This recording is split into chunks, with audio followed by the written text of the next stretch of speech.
Hello my dear students, today in this video we will discuss Newton's first law.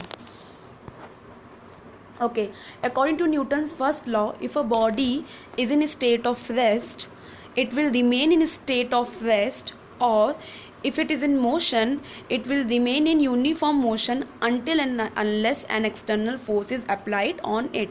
Means body का state जो है वो तब तक change नहीं होगा जब तक उस पर हम कोई एक्सटर्नल फोर्स अप्लाई नहीं करेंगे. तो a body continues to be in state of rest और uniform motion in a straight line unless acted upon by an external unbalanced force. Here it is written unbalanced force, क्योंकि बेटा जो balanced force होता है, और you have already studied कि balanced force कोई भी जो ऑब्जेक्ट का स्टेट है वो चेंज नहीं करता है, क्योंकि बैलेंस्ड फोर्स एक दूसरे कैंसिल कर देते हैं, तो उसका जो रिजल्टेंट फोर्स होता है इट विल बी ज़ीरो. तो वो बॉडी के स्टेट में कोई भी चेंज नहीं करता है. तो one an unbalanced force is required to change the state of rest or the state of uniform motion, and this law is known as Newton's first law or law of inertia. Now there are lots of applications of Newton's first law of motion. We will discuss some applications here. Moving towards the first one, a passenger in a bus tends to fall backward when it starts suddenly.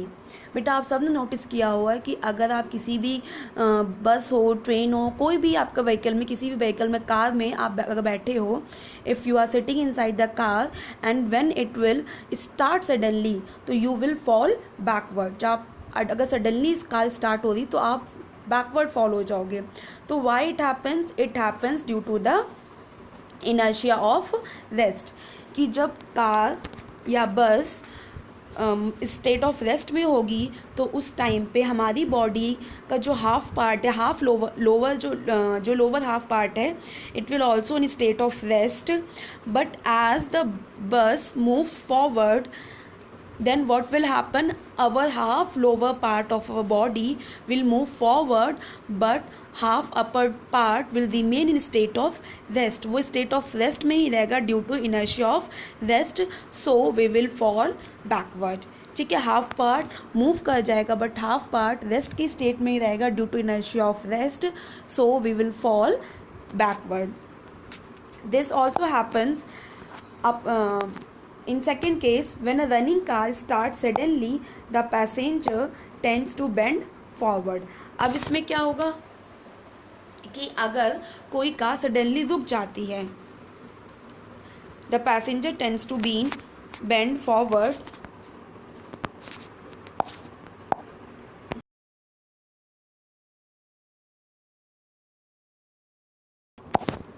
Sorry बेटा, here it is stop हो गए यहाँ पे. When a running car stop suddenly the passenger tends to bend forward.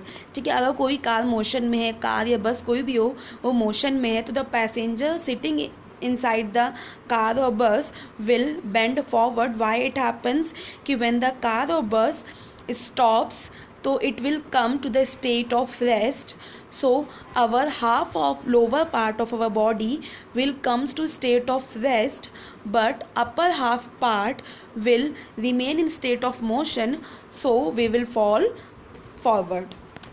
Okay, now next one, when a tree is shaken, its fruits and leaves falls down.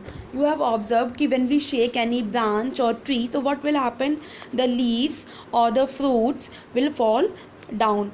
Why it happens कि बेटा क्या होता है कि जब हम इसको, ये जो ब्रांच, फॉर एग्जांपल ये ब्रांच है, इसको हम शेक करें तो शेक करने पे क्या होगा, this branch will come in motion. Step या ब्रांच मोशन में आ जाएगी but leaves and fruits will remain in state of rest.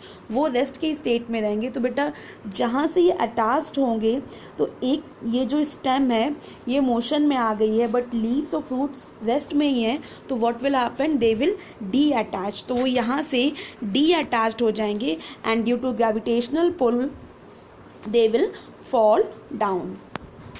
Now the next is it is dangerous to jump out of a moving train. हाँ, बेटा moving train हो या moving बस हो, कोई भी मूविंग व्हीकल हो, तो उससे जंप करना इज़ वेरी डेंजरस. तो why it happens, this is so because inside the bus its complete body is in state of motion with the train और द बस. कि when we are sitting inside the bus और a train, तो वह body is in motion with the bus और a train. On jumping out of the moving bus, as soon as his feet touch the ground, तो बेटा क्या होगा, जैसे ही हम जंप करेंगे तो हमारे फीट जैसे ही ग्राउंड के टच में आएंगे तो it will come to rest, वो रेस्ट पे आ जाएंगे. बट जो अपर हाफ पार्ट रहेगा बॉडी का वो मोशन में ही रहेगा. तो उससे क्या होगा, this makes a person fall in the direction of motion of the train. तो जिस डायरेक्शन में ट्रेन मूव कर रही थी उसी मोशन के उसी डायरेक्शन में अ पर्सन विल फॉल. तो पर्सन क्या होगा, वो गिर जाएगा. Now the next one, when a hanging carpet is beaten with the stick. तो बेटा you can see in this image there is one carpet which is hanging. ठीक है, तो now when we will beat this carpet with the stick, इस stick से जब इसको beat करेंगे तो what will happen, dust particles will come out and it will fall down. तो dust particles इसमें से निकलेंगे. तो why this dust particles come out, because when we will beat it with the stick, तो what will happen, dust particles will come into motion. Force of stick makes the particle move to and fro slightly.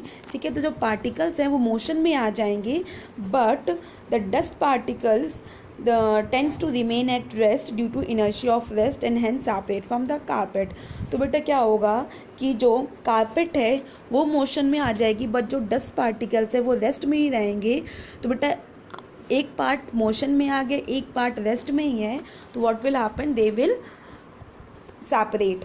ठीक है, तो वो dust particles जो वो separate हो जाएंगे and they will fall down. Okay.